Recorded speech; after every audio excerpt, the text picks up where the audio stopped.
Hi everyone, it's Yvette Blowitz from SPAITGIRL.com and welcome to the SPAITGIRL Talk Show podcast. I'm super excited to be here with you today and with our very special guest, Isabelle Cornish. Isabelle is the brand new author of The Why, Healthy Habits for an Epic Life. Isabelle is born and raised in the Hunter Valley, New South Wales. She's a country girl at heart. Her passion for health and well-being has influenced her to travel the globe, exploring the world of nutrition and detoxing and completing a raw vegan chef course. She's also a qualified yoga teacher, personal trainer, and health coach specializing in eating psychology. She also has a great love in acting, and she's appeared on screens across the world in various productions, from the award-winning Network 10 series Puberty Blues to ABC's America's Marvel's Inhumans. She was also a contestant in the second series of the reality TV show SAS Australia on the 7 Network. And she has a love for all things, which is health, fitness, and beauty. Now that I've just done this mammoth introduction, Isabelle Cornish, how are you today? Hi, I'm well, thank you. Thanks so much for having me on the show. I love talking to people and inspiring other people, and also I'm super excited for people to read my book and to get it out there in the world.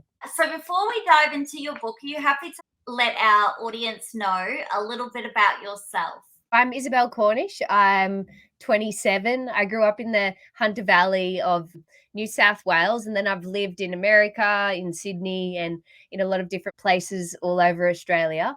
For the last few years, I've been based in Byron Bay, which I absolutely adore. I love it here.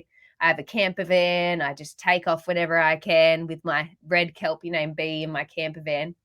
And I've always loved creativity, any form of creativity that I can express in, which has led me to writing, to acting, to art, to playing guitar. So I'm a girl that lives by her heart, connecting to my heart and using healthy habits to stay in tune with my desires, my wants, and my needs is how I live my life. And it's how I hope to inspire other people to live their life. And this book is full of healthy habits that I hope the reader gets a takeaway from and can use these habits to support them on their journey. I absolutely love your book. Before we hit the record, I was just saying it's absolutely one of my all-time favorites, a must-read for all of our Spirit Girl Book Club and our audience tuning in. It's an easy read, which I really love, especially for someone who's dyslexic. So if someone out there thinks they can't read, you can read The Why by Isabelle Cornish, trust me. How you share your personal journey, and you have so many practical how-to tips, so many exercises, so many how-tos. There's so many nuggets of wisdom in here, and it's just such a beautiful book to read. It really is. I love, love, love it. I told you it's one of my all-time favorites now, and I love all of the illustration in there as well. How does it feel to see me right now in this very moment holding up your printed book by Murdoch Books? Is it starting to sink in now that you are a published author and your book's going to be launching on the 1st of February? Yeah, it's such an awesome feeling. And that's like, as a kid, I didn't do that well in school. I was always just so obsessed with like acting and creativity, and I couldn't sit still in my academic classes. And it was like I fought for my desires and my goals, and like I wanted to write this book, so I made it happen. And anyone can, be in the driver's seat to reach for their goals, and you just need to believe in yourself, and you just need to believe in yourself and work hard and just don't give up. So I've had so many moments now where I'm like, that was my goal. And then you've got to take a step back sometimes and feel like gratitude and love. And, you got to be proud of yourself. You got to have those moments. And especially in this day and age, we're always like, what's next? What's next? What else can I do? And it's been important for me on this book journey to remind myself to take a step back sometimes and just to like sit and be with it and be grateful. I love that. And when it comes to the title, The Why, Healthy Habits for an Epic Life, why did you choose the title name The Why? And what does that actually mean to you and for your readers? Yeah, so it's an interesting concept. I believe that the why, it's what drives all our healthy habits. So if we don't have an integration of our why, it can be hard to have the meaning and the purpose for doing something. So my why I do the healthy habits is because it enables me to live the epic life that I want. So every single thing we do, if we constantly check in and ask why, like, why am I doing this? Or why is that way? Or what does that mean to me? It's just like integrating a purpose and a heartfelt meaning behind the things we do. So this book is my why. It's my why for my healthy habits. It's my why for the way I am in my life. It shares my story, which has made my why of everything I do now and the way that I act and why I create what I create. So the book is trying to get people back to that place of finding that meaning and that essence inside of themselves. I love that. And when it comes to your own healthy habits for an epic life, can you share with our audience a couple of those that you would do each day when you wake up or before you go to sleep? So I have the key healthy habits highlighted in the book of my faves. This book, I'm trying to show that health and wellness doesn't have to be over the top. It doesn't have to be elaborate, like 1 hour to 3 hour morning routines. Like I have a broad range of healthy habits, but I use them interchangeably. So one day I might prioritize my meditation, and then the next day I prioritize my dance practice, the dance to move my emotions, to embody. And then the next day I might do like 15 minutes of mindfulness. It's about having tools and tricks and creating a superhero tool belt, and you can use them all at different places when you need them, not saying you have to do everything one day. So my non-negotiables are mindfulness, present, and dance. And then I'll also do meditation, especially if I'm creating something at that period of time where I'm going through audition season, and I'm always moving my body. And that for me isn't a habit, it's like my lifestyle. It started as a decision, and our decisions become our habits, and our habits create our life. There's things in this book that I don't have to have as habits now, they just have become a part of me. And that's Wow. kind of what I want to also show to people. It's all about those small choices, and you start to make those small choices, and then they get easier and easier, and then they just become a part of your lifestyle. I love how in your book also talk about your lifestyle and how we can give it a go and try the things. And there was one thing I really loved when you shared about mindfulness, and it was about picking a flower. Can you just share that one exercise with our audience? Because I felt that was such a beautiful reminder just to slow down and take a moment. It's a simple exercise. Go find yourself a flower or sit next to a flower if you don't want to pick it, and just sit there for 5 minutes and just take in everything about the flower. So if you can smell it, what does it smell like? If you've got it in your fingers, what does it feel like? What are the textures like? Can you feel like little particles of the flower? When you look at it, what can you see? What are the colors? What are the twists? And what are the shapes? And how does the flower feel? Does it have a vibration and an essence about it? So it's just a small exercise where you sit there in that moment, looking at the flower and taking in every single part of the flower, and it's just presence. It just brings you back to that exact moment. So you're completely present in it. And you'll notice that everything else just kind of like bubbles away and disappears away, and you feel quite warmth and calm and centered from that exercise.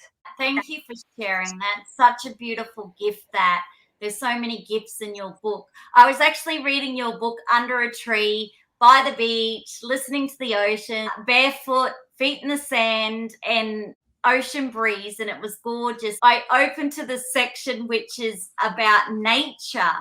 How important is spending time in nature for you, and how does it make you feel? So nature to me is extremely important. It supported me through all of my healing journey, and it still supports me every day. We're connected to everything around us. We're connected to each other. We're connected to the earth. Everything is energy, and bringing back that connection with nature, it's like bringing back that connection with a long lost friend. So nature is really important for me. Or I built that connection with nature by spending time in nature and being present. It's all about being present, because it doesn't matter if we're out there, if we're trapped in the mind thinking about the future or thinking about the past or ruminating in our mind, we're not going to be able to be present and to feel the energy and the vibration that nature gives us. It's a tool, and we can use the power of nature to help us every single day by the simple act of spending 5 minutes sitting outside on our lunch break with our shoes off, connecting with nature, being present.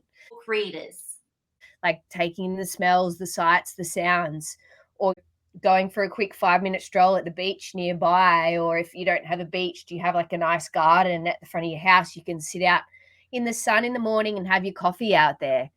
So it's just taking those moments, and it's all about intentions. It's always bringing back that awareness and that connection, sitting there and letting nature nourish you, letting nature support you, feeling the energy for nature and not being trapped in the mind. I love that. And another thing you share in your book, which I really love too, especially as a mental health podcast host, you really opened up about your own challenge with eating, your body image.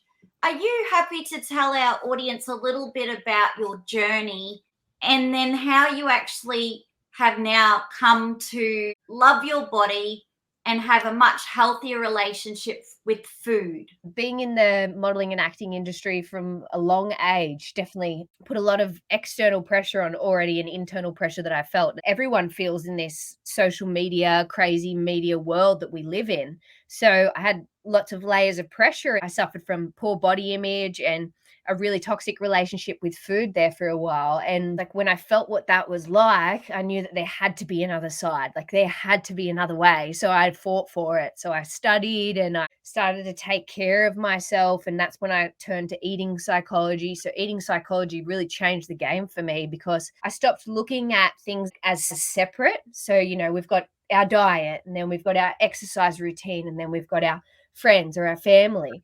And I started to understand that health is holistic. So I like to explain, like, we have a beautiful body of water. We have all these streams that go into the beautiful body of water. We can't throw dirt in two streams, expect it not to affect the other streams. So I began to realize that if I wanted to be the best version of myself in my friendships, my connection with the environment, in my relationships, then I had to work on those other parts. I had to work on my body image. I had to work on my relationship with food. And it's not about being perfect. It's about just finding like a balance and finding like a comfort in different aspects of our life, which all contribute to the one whole person. So for me, like a lot of spiritual practices really helped me with body image, studying yoga and understanding that I'm a soul and that we're more than the external body, even though we're in this crazy world where we're influenced to think that like our external body is everything. What does my heart feel? And like, what does my soul want? What is my purpose on this earth? So bringing back meaning to my inner essence rather than my external body. So that really helped me. And then with my food relationship, just a lot of undoing, not doing. So undoing the conditionings that I'd picked up in the world, undoing all these beliefs of all these different diets, and just getting back to myself. Like, what do I feel like eating? What does my body need? Because we're just constantly bombarded with all this shit.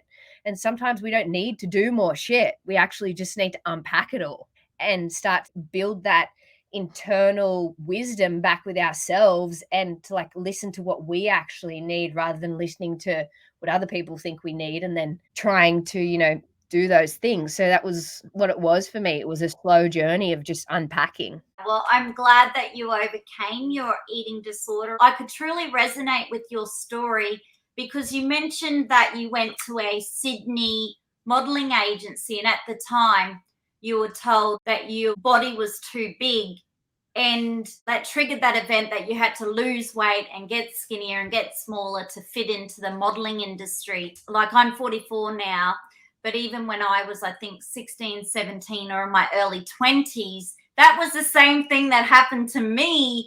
And that triggered my eating disorder or my lack of eating. And even if I was a size 8, I'd still look at the mirror and think I was fat.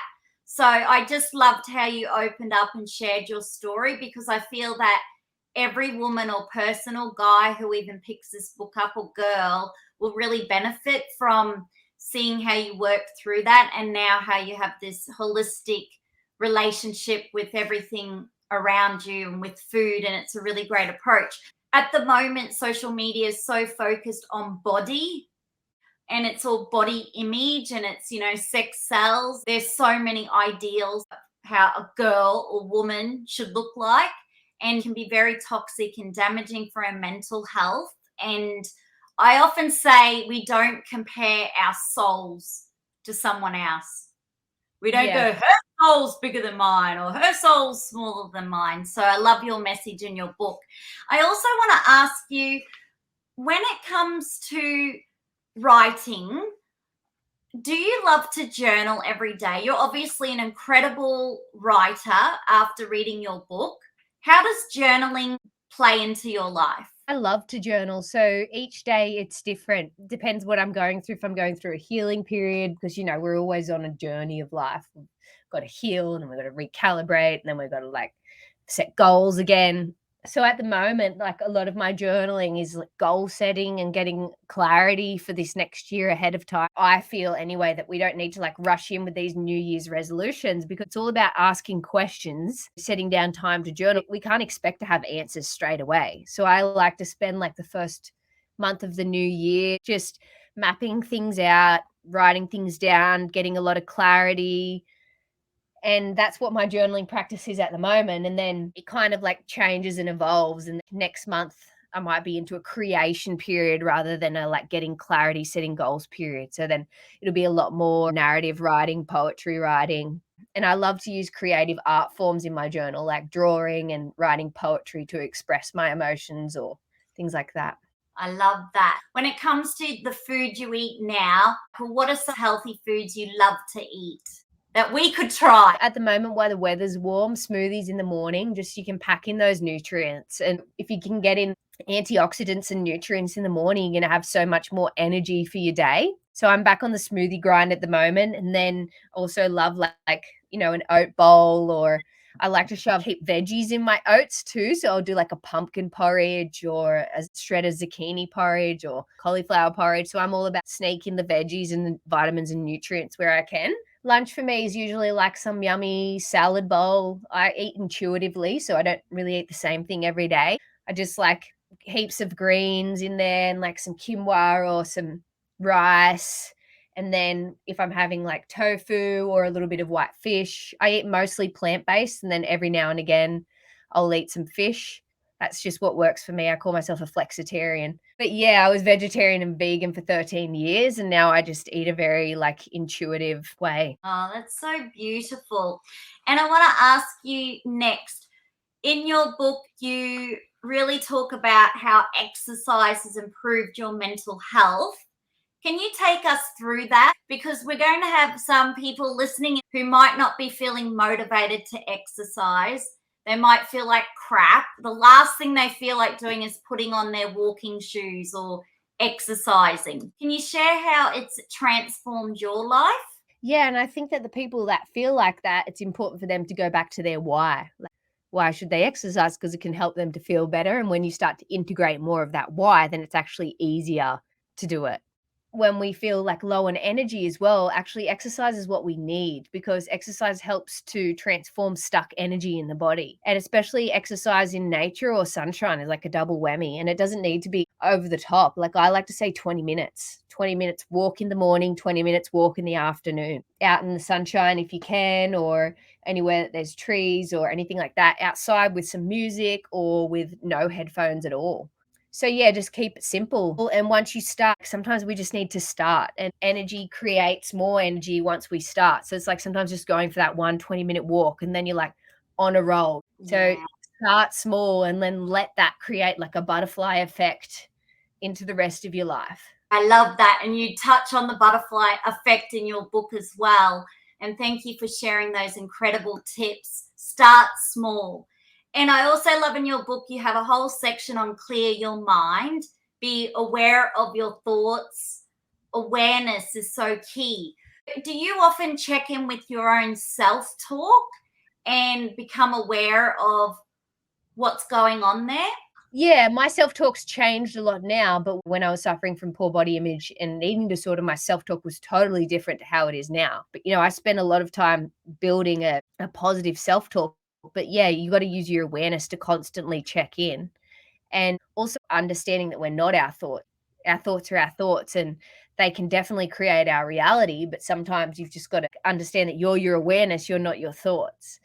And awareness is great because it doesn't necessarily mean that we have to grasp onto everything that pops into our minds. It's just we can watch our thoughts and let them go away. And when there's an opportunity, we can turn our thoughts to something more positive. And it's all about perspective. You can see the rainbows through the rain, or you can see the beauty through the storm. It's all about perspective. And once you understand the way your mind works, then you have a bit more power to change your perspective.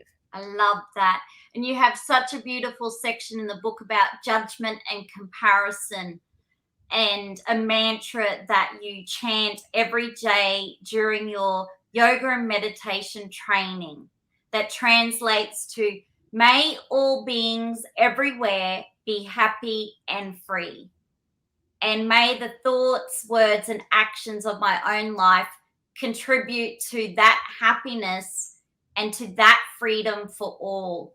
And I love how you discovered that you are a warrior woman. So to me, a warrior woman is fighting for the epic life you deserve and desire. I mean, not giving up on your hopes and dreams, for picking yourself up when you fall down. It's not about not falling down. It's about having your own back, being a friend to yourself, caring for yourself, and believing in your power. You know, we're such powerful beings, and we can get like comfortable sometimes, but it's striving for what you want. Something's not right, then work towards changing it as best as you can.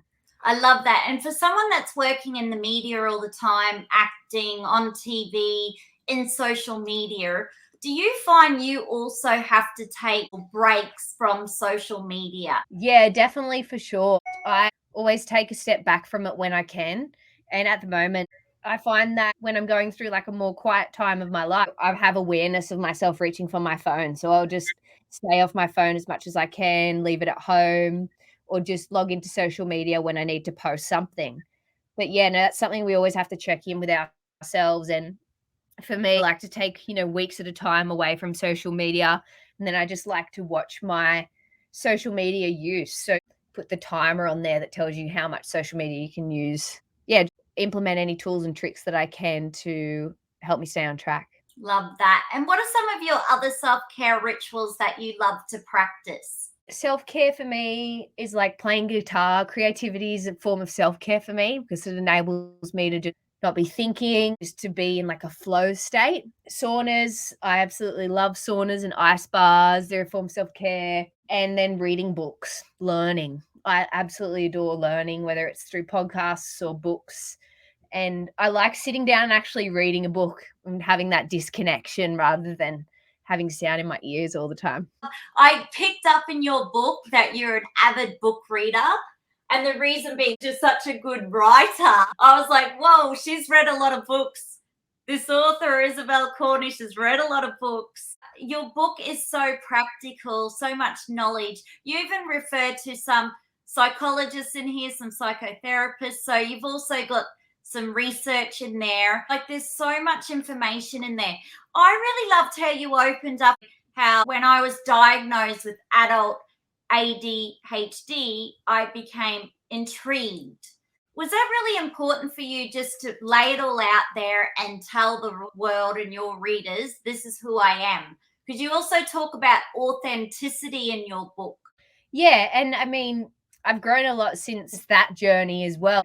And it also, for me, it shows that like labels don't define us. So that's why I talk about things so openly, because if I was defined by a label, then yeah, I might have like shame or something around that. But labels don't define who we are. We're just like infinite beings. So ADHD is just a collection of traits, ways of being that not everyone has.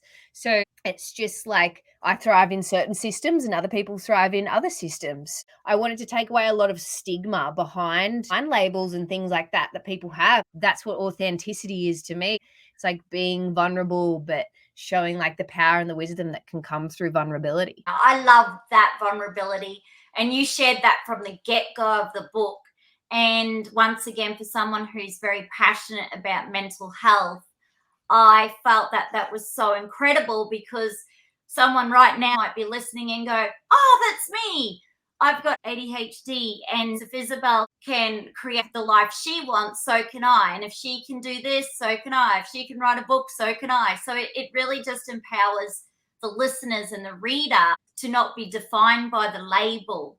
And I just Yeah. felt that so beautiful. And you share that I am thankful for my uniqueness and how ADHD offers me different ways of thinking and gives me the strength to take leaps, such as to write this book. And I'm so grateful, Isabelle, to see that you shared all of that in your book, to even educate the readers who might not even know what ADHD is. You go into a little bit of detail there.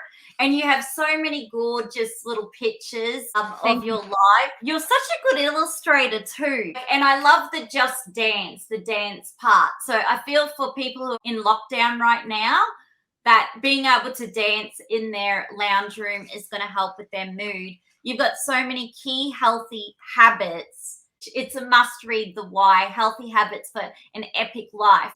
Before we say goodbye, what is your hope for your newfound book readers? I hope that they find a bit of a warrior inside them, and I hope that they get a superhero toolbox out of it. Like they have more tools and tricks and healthy habits up their sleeve to support them in the journey of life. I love that hope, because we are going through a pretty hectic time, especially in Australia and globally, still with the pandemic. And it's going to be a pretty full-on intense year.